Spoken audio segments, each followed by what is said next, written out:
Hey folks, welcome to the channel and another Truck King news update. Right now we're going to look at the 2024 Jeep Wrangler because there's a ton of enhancements that Jeep has brought to this vehicle that's going to make it better off-road, better on-road, and maybe most importantly, safer. Let's jump into it right now.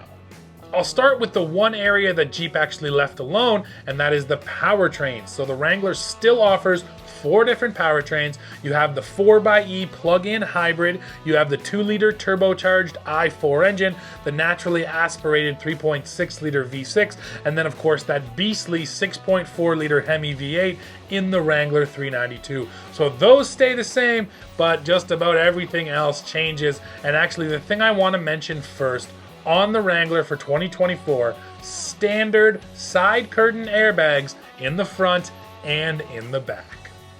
Wrangler has long been criticized for not offering side curtains. Of course, it's a challenge with a vehicle like this because the roof rolls back and the doors come off. You just don't have a lot of area to kind of put those airbags, unlike something like the 4Runner from Toyota, which has had side curtains for decades, literally, but it's got a fixed roof, so it was easier for them to do. But anyways, Jeep has figured it out, so now you're getting side curtains in the front and the back.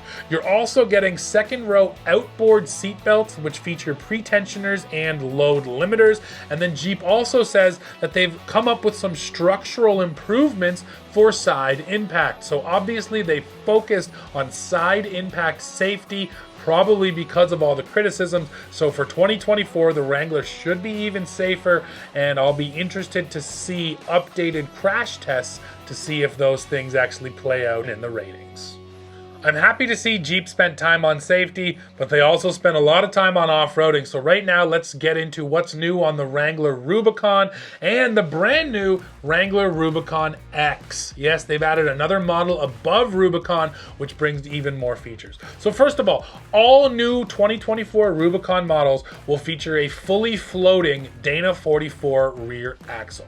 Now, what a full float axle does is it takes the weight off of the axle shaft and it puts it onto the actual axle tube. So what that means is the axle shaft now only has to concern itself with turning that wheel. It's not actually taking any of that torsional force from the act of going off-road. So fully floating axles are good for adding larger tires. So if you do want to go up to 40s, you're going to want a fully floating axle. But then it also just means that tow ratings could actually be increased. The tow rating on the Wrangler Rubicon has been jacked up to 5,000 pounds on the 2-liter turbo and on the 3.6-liter models. And 5,000 pounds of towing out of a Wrangler is a really good number.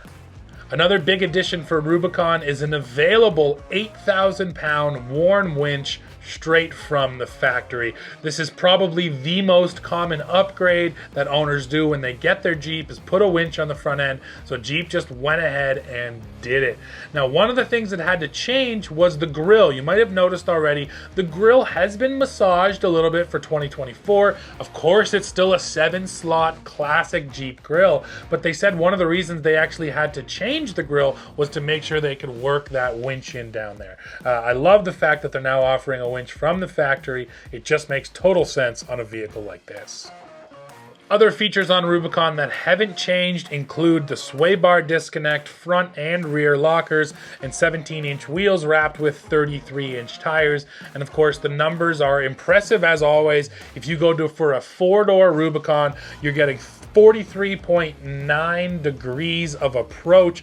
You're getting a 22.6 degree breakover angle and 37 degrees of departure, plus a ground clearance of 10.8 inches. Now, you can also step up to that new Rubicon X, and it comes standard with the Extreme Recon package, which brings along 35-inch tires. So you can still get those 35s on just the Rubicon, but you have to get the package. Now with Rubicon X, that has been built in. The other things you get on Rubicon X are the full-time rock track transfer case, you get the off-road camera system, and you get a set of steel bumpers. Now once you step up to those 35s, you can actually get 12.9 inches of ground clearance. So yes, you get 2 inches just by going up to that larger tire, which is pretty sweet.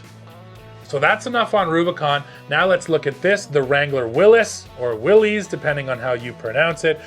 So this is a more basic model that they bring a lot of the off-road features to. If you want to save money but still go off-road, the Willys is for you. So now the Willys is going to get a True-Lock rear differential locker. You're getting standard steel rock rails. The trailer tow and heavy-duty electrical group are standard. 33-inch tires, which are slightly larger than the old 32-inch tires. And if you get the Willys 4xe, you now get the Select Track full-time transfer case. So a little bit more off-road gear also built into the Willys, or Willys.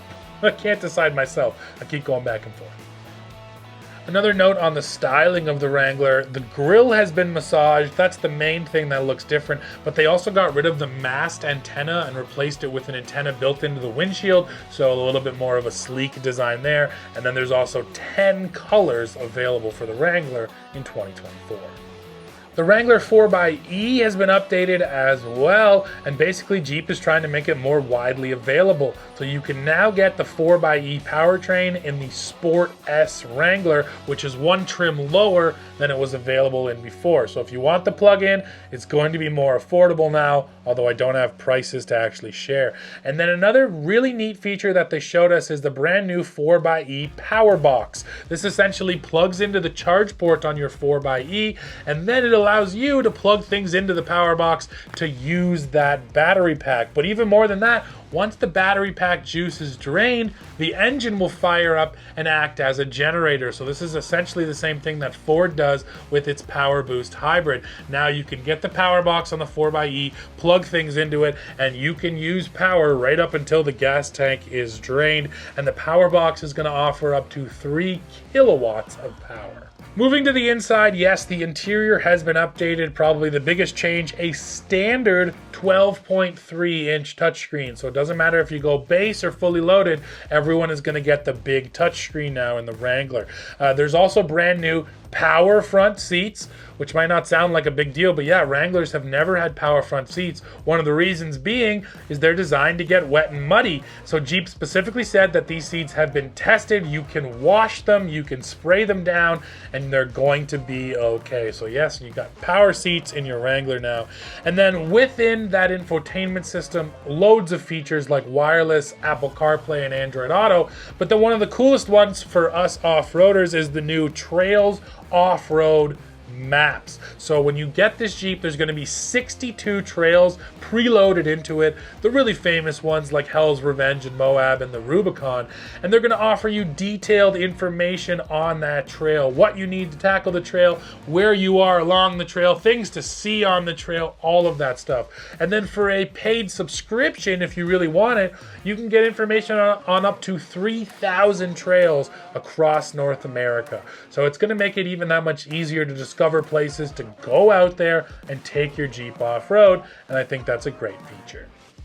Well, folks, we've come to the end of this one. Now, this is just really a mid-cycle refresh for the Wrangler JL that was introduced back in 2019, but it got a lot of significant features, things like those airbags, the bigger touchscreen, and then, of course, all the off-road stuff. The worn winch is great. I don't see really anywhere where Jeep has gone wrong. I think, like usual, though, we'll have to wait and see how much it costs, because with things like the fully floating axles on the Rubicon, you can only assume that it's going to be more expensive. So as soon as we have more information, we will bring that to you guys. But for now, please go below. Let me know what you think of the 2024 Jeep Wrangler. As always, while you're down there, don't forget to hit like, hit subscribe, hit join to become a member, and then, hey, come on back here to Truck King to see what we're up to next. See ya.